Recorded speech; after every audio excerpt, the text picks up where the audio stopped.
Thank you so much for letting me assume the floor tonight, and welcome to all of you for coming over here to share this occasion with us. Where to start?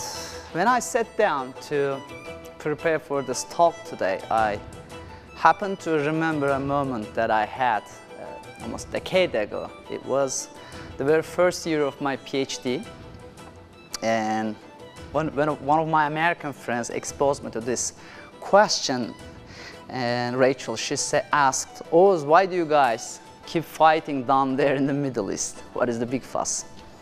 And I remember I didn't have any good answer to that back then.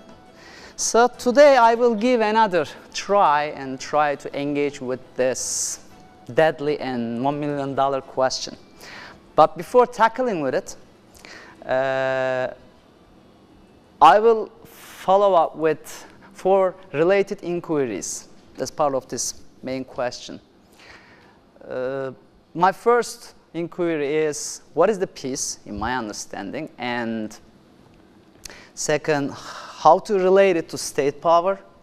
And I will also make a comparative analysis of historical development of Arab statehood and European states. And finally, I will delve into the causes and the consequences of Arab Spring. Depending on your theoretical background, peace may mean either one of these 2 things. If you're a realist, you think of it as arising from deterrence, which, as a structural condition, once firmly established, makes the peace, how to put that, most optimal choice compared to the expensive alternative of going war. If you look at it from a rather constructivist point of view, to you, peace sources from agency. It comes up when the people of a region all together, cognitively and collectively, humanize or criminalize, war making as an inhumane activity. And here's my point. Whether structure causes it or agency causes it, regardless, a peaceful regional order presupposes a well-developed, strong state. And logical consequences of this assertion is that the weak statehood in the Arab Middle East is the main trouble that has ensnared the people of this region into never-ending feuds and procurated conflicts, not only with one another, also with at least 2 of the other non-Arab states, Israel and Iran.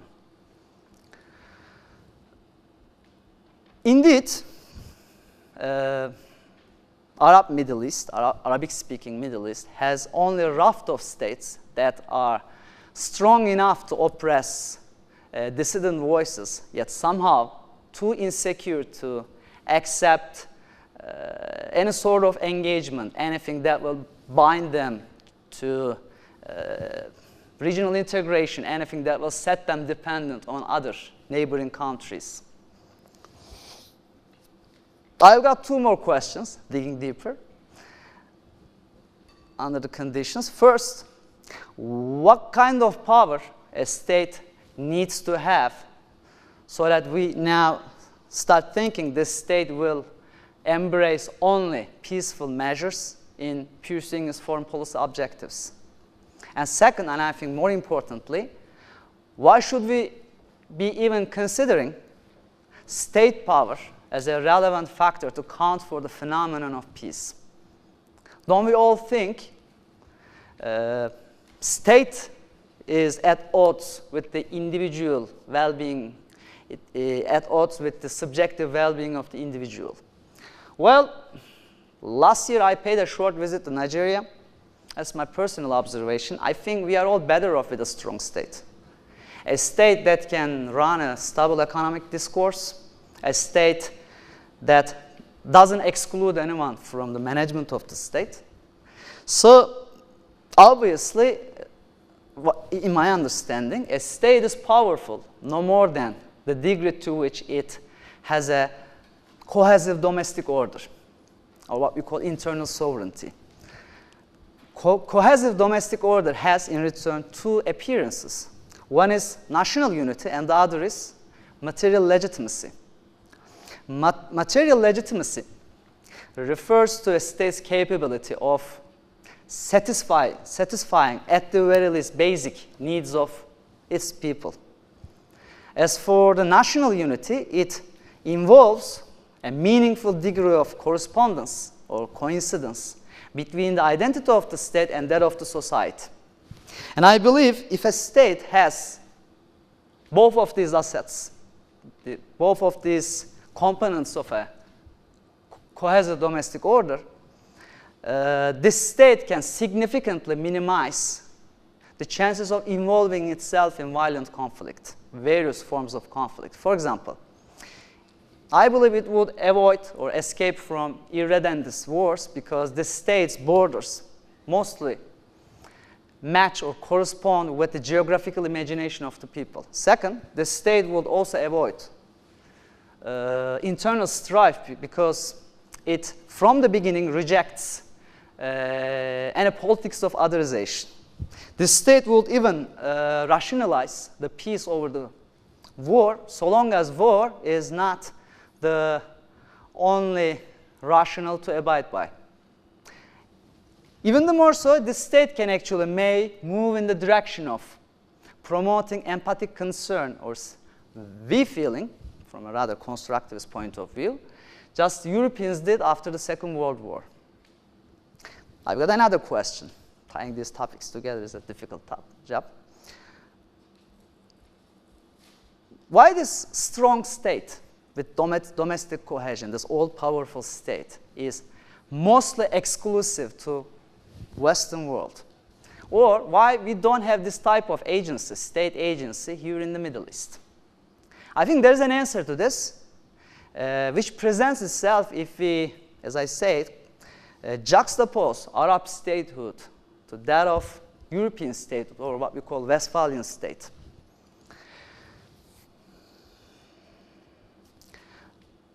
European states waged expansionary wars and consolidated, or suffered miserable defeats, failed to consolidate, and technically disappeared. Most critically, those who decayed in this long process of evolution, which ranges from 14th century to roughly 19th century, they did not decay peacefully. They were the losers or the victims of a continual war of all against all, as Hobbes put it that way. Also, there was no extra-regional hegemon to interrupt or circumvent the slow process of evolution. So European states were also independent, relatively autonomous from external influence in the same period of time. One more, they also didn't encounter any type of pressure that may have come from still not existing international norms and institutions. So the outcome was a state that has borders that match with, as I said, geographical imagination of the people, and a state that has large enough economic resources to buy people's consent. In a sharp contrast, in the Middle East, or Arab Middle East most specifically, Arab Middle East, with its present territorialization among scores of weak states, is an imperialistic construct, or a design imposed from outside upon the people of Middle East. So as a result, the state-making elites in the Middle East, since their independence, nominal or real, however you call it, were defected by narrow economic resources to finance their internal development, and they had to struggle for the loyalty of citizens against much more prominent supra-state identities, such as Pan-Arabism ones, orchestrated by Cemal Abdel Nasser, or Islam, nowadays guided by Iran, most specifically, or sub-state identities, religious and, at the very least, tribal networks. Also consider this Arab state makers, unlike their Western counterparts. Their state was tremendously overwhelmed by the power of core Western nations, United States, I don't know, England, France, Italy, just name it. They actually never left this space, even after the independence of these countries, but they actually maintained a high military or economic profile in this region. One last, and these Arab states, they also had to deal with, actually not deal with is not the correct word, they had to consolidate a domestic rule under the pressures of an international society. Some sort of institutions and norms always held them down and did not allow them to follow the strategies that Western powers could follow a couple hundred years ago. So my point is, this Arab statehood, the weak one, and the Westphalian state, these are not separate entities. They are casually related, and they are together emergent from what we call Westphalian peace. Westphalian peace, in one hand, created Denmark or Germany, in which the state is almost dissolved into society, a country we all want to go and see and live, perhaps. The same Westphalian peace on the dark side of the moon also created zones of conflict or insecurity, such as Syria, to which I don't think any of us would ever consider going. How did they do it? By removing the sine qua non for the peace, a strong state. So, contextualizing Arab Spring into this historical narrative of mine, I think it signifies nothing but further fragmentation of an already highly fragmented Arab politics. I don't think it is, actually I think it is less of an Islamic or democratic awakening. I think it is more about some ever-growing concern with the retreat of Arab state from the center of economic life. So those who crowded out the Tahrir Square a couple of years ago, they just expressed their frustration with the creeping decay of their states' centralized control over how to redistribute economic resources among different classes.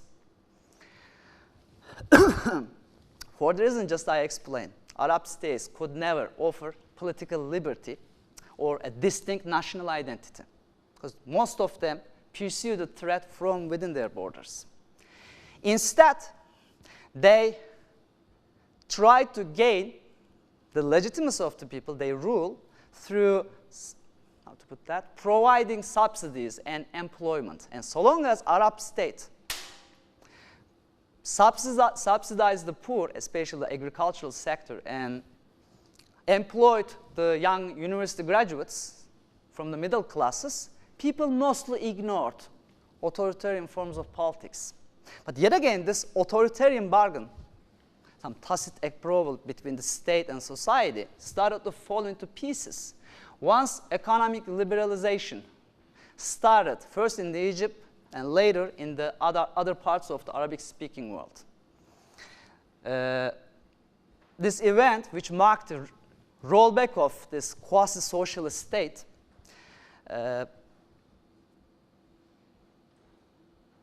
can be also seen from this data that states from 1980s to 2009, most of the Arab states, except those with an oil wealth, cut down their social spending. And also consider that the arriving, newly emerging private enterprise could not fill the void left behind by this state, Arab state. The middle classes, and especially the poor segment of the society, were left with no economic oxygen to survive. So overall, to wrap it up, that's my point also. I think with the loss of these economic benefits, when now state cannot promise any significant measure of economic security, people had no reason to put up with Ben Ali or Hosni Mubarak, whom they already identified with corruption, nepotism, or repression. My concluding remarks is that I think we are here dealing with a total state collapse that is also endemic. It is going to take a generational effort, massive financial resources, and a tireless commitment to rehabilitate what has happened in this region in the last 2-3 years, and also to rebuild the state that has collapsed as a result of Arab Spring. And this is pretty much things that I want to say. Thank you so much for listening.